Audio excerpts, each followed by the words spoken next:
over this station are dramatized from the full-color action pictures to be found in the Comic Weekly, the world's greatest comic supplement that comes to you each week with your Hearst Sunday newspaper. Join the 11 million adults and 6 million youngsters who make their weekends more enjoyable reading the world's greatest comic and adventure pictures by the world's best artists featured in every issue of the Comic Weekly, which is now bigger and better than ever. For there are 2 big additional pages of comics in the Comic Weekly. Insist on the Sunday newspaper that brings you the Comic Weekly.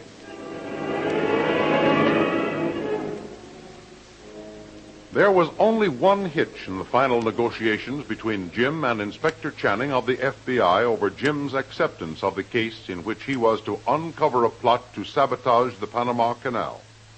That hitch was Jim's insistence that Channing hire Kitty St. John to act as Jim's secretary on the case.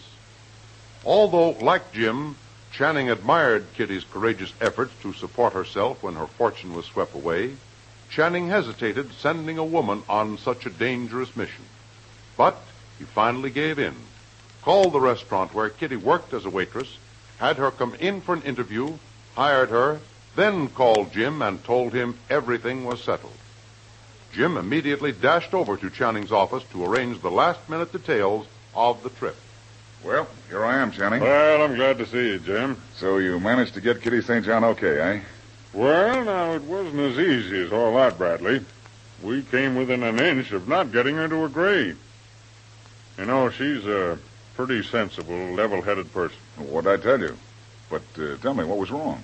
Well, you see, I explained to her we had a special agent going to Panama that needed a confidential secretary, and she'd been recommended for the job. You didn't say who recommended her or who she was going to work for, did you? Of course not, you fathead. Fine. Well, anyhow, she warmed up the idea very quickly. I questioned her on her knowledge of Spanish, and she passed that easily. Speaks fairly good French, too. Then came the bombshell. What? Well, I said, naturally, she'd have to take dictation, shorthand, and be able to handle a typewriter. Well, you should have seen her expression change. Face dropped and her chin sagged, and she got up slowly and started for the door, saying she was sorry, but she guessed she wouldn't do. No shorthand or typing. Well, it was tough, but you didn't let her get away, did you? Well, not quite. Although she was going out the door before I could think up another idea to hold her. Well, I jumped up and told her to come back. But I had another offer that she might be qualified to accept. Knowing Spanish and being able to talk and translate, she'd make our agent a very valuable assistant. Would she accept that? Well, she did. So I told her to go home, pack, be ready to leave at 6 a.m. Nice going, Inspector. Fast thinking. Now, you say we're to leave at 6 a.m. That's right. How and where? By plane, from the municipal airport. We've chartered a special plane for it. You'll go from here south to Los Angeles. And there, over the border, southeast Mexico City. Boy, you certainly do things up right. Private plane, eh? Mm-hmm. Well, that's the way I like to travel. Oh, but say, who meets Mrs. St. John tomorrow morning and puts her on the right plane? I do. I'll be there to see you off. I want you and your man Kolu to get aboard early so that when she arrives, I'll escort her to the plane, put her aboard, and signal a takeoff. Then I bob up and surprise her with the news that I'm to be her boss on the trip. Huh? That's the idea, huh? Well, once we get her in the plane, it'll be too late to change her mind in case she's too proud to accept help from you. You'll both be on your way, and my mind will be at rest. It's been a tough job getting a final acceptance out of you. Well, you've got it now, Inspector. I'm all ready to start. While I can't give a definite decision as to the final outcome of this case, I promise you that I'll do everything to break this case and bring that traitor to justice.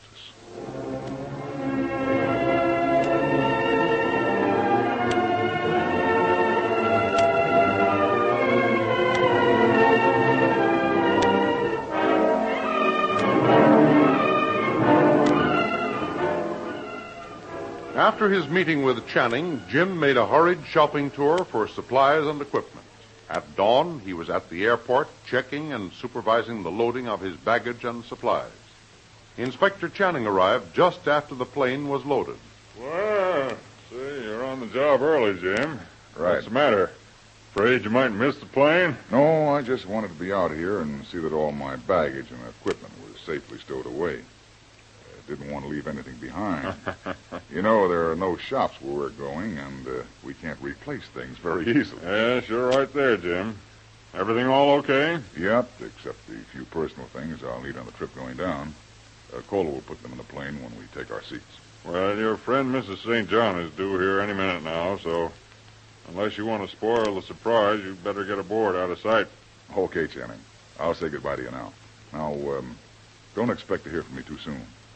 I might delay reporting to you until I've thoroughly surveyed the situation. Okay, Jim, suit yourself.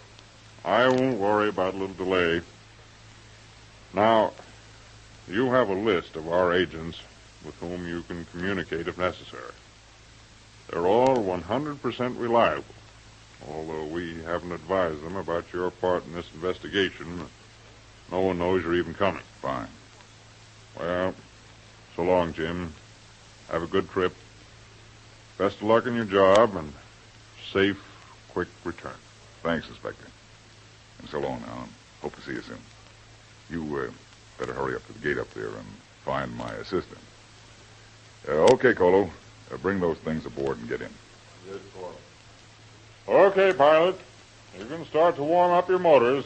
There's one passenger to come, and I'm going to get her right now. Should be able to take off in, 10 minutes or so. All right, sir. All right, sister, let's warm her up. Oh, there you are, Mrs. St. John. Looking for me? Why, yes. You told me to wait for you here. What will I do about my baggage, Mr. Channing? I'll take care of that at once. Porter, Yes, sir. take this lady's luggage out to that chartered plane over there at gate number 7. One of the officers will put it aboard. Yes, sir, right away. Now, there's your plane over there, warming up. Better get started. Yes, Mr. Channing. Oh, but how about the rest of the party? My boss and the others. Simpson. Where are they? Well, they're all here. They were out here before I was, seeing that all their supplies were safely loaded. That new boss of yours is a stickler for details. Nothing gets by him. Mm-hmm. Well, how do you feel about starting out on this big trip? You don't seem very excited. No, Mr. Channing. A few months ago I might have been, but not anymore. I've been through so much in the past 4 months that I've become sort of hardened to excitement. I'm beginning to take things in their stride, keep my head and take the breaks as they come. Well, that's a swell attitude to take, Mrs. St. John. Keep it up. You'll need that kind of courage on this trip. It's a great opportunity for you. I realize that, Mr. Channing. And I'm deeply grateful to you for giving me the chance.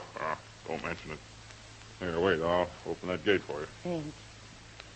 Oh, there you are. Mm. There's the plane down at the edge of the runway, see?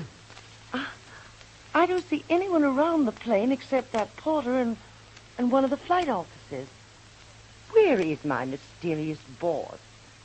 I thought he'd be on hand to be introduced to me so that, well, at least we'd get acquainted before taking off. Seems kind of funny he wouldn't want to meet me first. After all, it is going to be a long trip, and I must say I don't quite like the idea of flying off to Panama with a total stranger. Oh, come, Mrs. St. John. I thought you took things in your stride.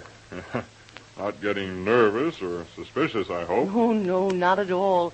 It's just natural feminine curiosity to want to at least get a glimpse of the man who's going to be locked in a plane with you for several thousand miles, even if he is an FBI official. Now, don't be in a hurry, young lady. You'll have plenty of time to get acquainted with him, and take it from me, you'll like him a lot. Great fellow. You two will hit it off as perfectly as the rhythm of those, well, as those plane engines there. I don't doubt that. It's just the idea of jumping in a plane and thrusting myself at someone I've never seen before or heard of before and saying, well, here I am. Don't you know me? Why, I'm your new assistant, Kitty St. John. Well, it won't be as abrupt as that. I have described you perfectly in every detail. He'll be on the lookout for you, and I'm sure he'll put you at perfect ease. Well, here we are. You better get aboard. The pilot's all ready to take off. Officer. Yes, sir? The baggage all stowed away? Yes, sir. As soon as the young ladies are aboard, we'll take off. Surely they could hold the plane long enough for you to come in and introduce me before we take off. No. Besides, we're late now. No time for formalities. Oh. Yep, in you go, Miss St. John. So long. So long. Hope you have a nice trip and a safe journey home. Thank you. Okay, officer. Yes, sir. All right, Jerry. Slam the door. I'll catch it from the inside. Right. Bye, sir. So long, Jerry. Good trip, Bill. Right. All clear.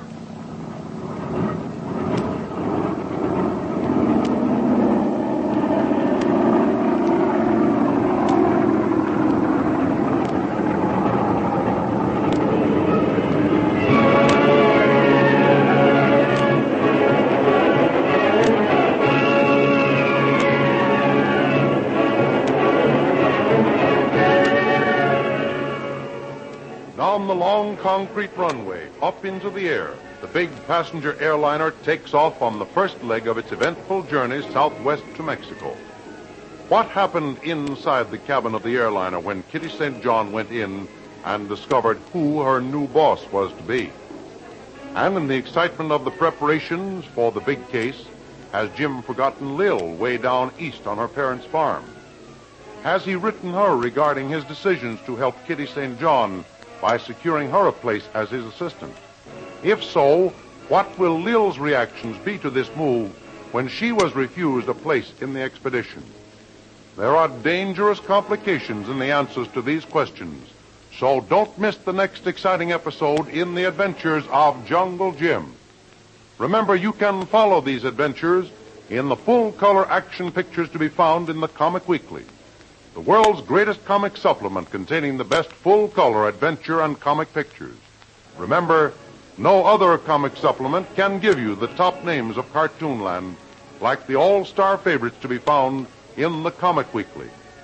The whole family follow the fun and frolics of Jiggs and Maggie, the Little King, the immortal Donald Duck, as well as the exciting adventures of Flash Gordon and Jungle Jim.